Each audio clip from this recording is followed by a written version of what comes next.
They should really show you that video before you see it the first time here. But try to keep it light. I don't like crying in front of groups, so. On behalf of the Lloyd family, I'd like to say that we're humbled and honored to receive this recognition. Our $1,400 investment in a 1952 GMC has worked out so far. The success of this organization came from the contributions of many. First and foremost is my late father, James O. Lloyd.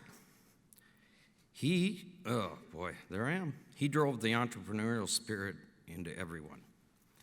Through example, he taught work hard, have pride in your work, take no shortcuts, and honesty. My father was the youngest of three, born in the middle of North Dakota, 20 days after the attack on Pearl Harbor.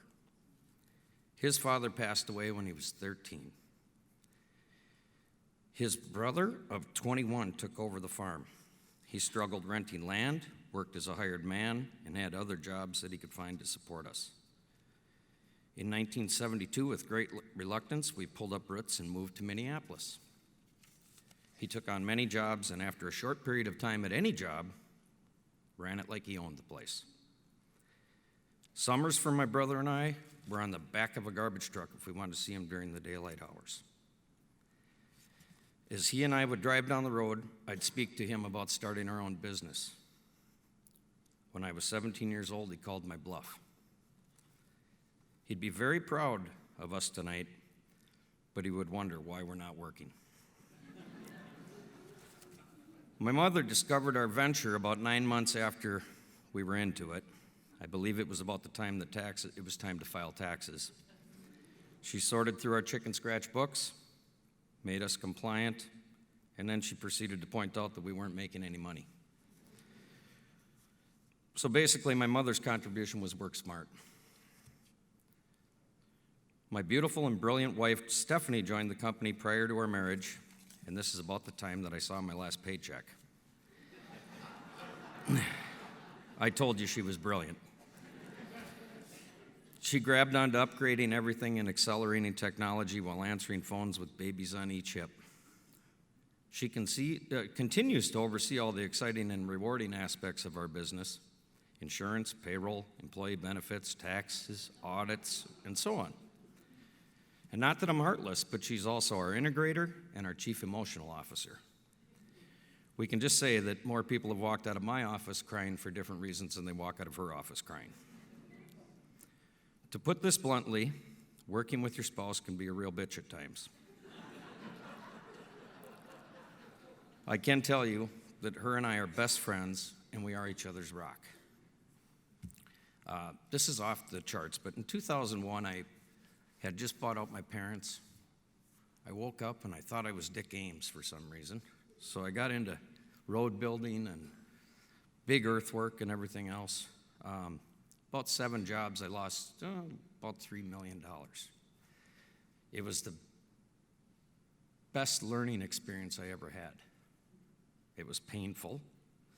But at that point, Dan and Marcy, my wife's parents, basically handed me everything and said, "We believe in you, we'll give you everything." I said, "It's not going to do it, we'll work our way through it, and we might need a basement to live in if I don't make it." So they were great to us. My daughters, oh my lovely daughters, they grew up in the business, and much like my childhood, a lot of our bonding time was in a truck. I begged them not to follow their own dreams with our full support. I did not want them to join the business, and I threw out lines like, it's a waste of talent. It was like feeding them to a pack of wolves. And follow your own dreams. Summers of college break from St. Thomas, I took them on the worst jobs we had. Tornado damage in southern Minnesota. It backfired. They kept up with the boys on a crew doing 16-hour days shoveling insulation out of crates that held hogs in 90-degree temperatures. The crew gained respect for them, and it continues to this day. The girls went on to marry 2 fantastic young men that came from families with the same virtues as ours.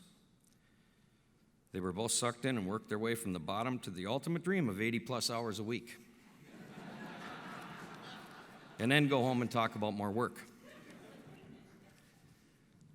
Seriously, revenues have doubled since these 4 talented young adults have come on board.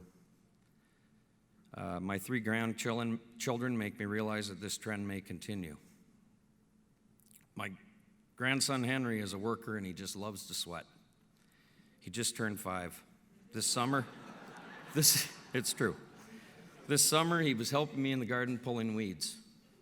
Mimi, my wife Stephanie, called us up to eat. I said, "Let's go, Henry." He looked at me with the same eyes as my father and said, "I don't quit, Papa." There are a few people that I really think need mentioning. When I was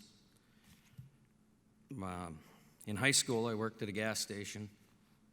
We had our 52 GMC. We needed 2 more trucks. Couldn't get a loan anywhere. Her name was Royce Ann Cogswell, my boss, handed me 10 grand. She just knew she was going to get paid back, and she did. It enabled us to upgrade. I want to thank Twin City Business Magazine, and we're very fortunate in this region to have the University of St. Thomas that really, we go to the family breakfast. We've been through a lot of stuff with them, and I think they're, if not the best, one of the best family business colleges continuing education in the state. Tom Hubler and Sarah Stern have helped us, and they basically helped all 3 generations to be better business people, as well as more importantly, nurture the family and keep the relationships pure.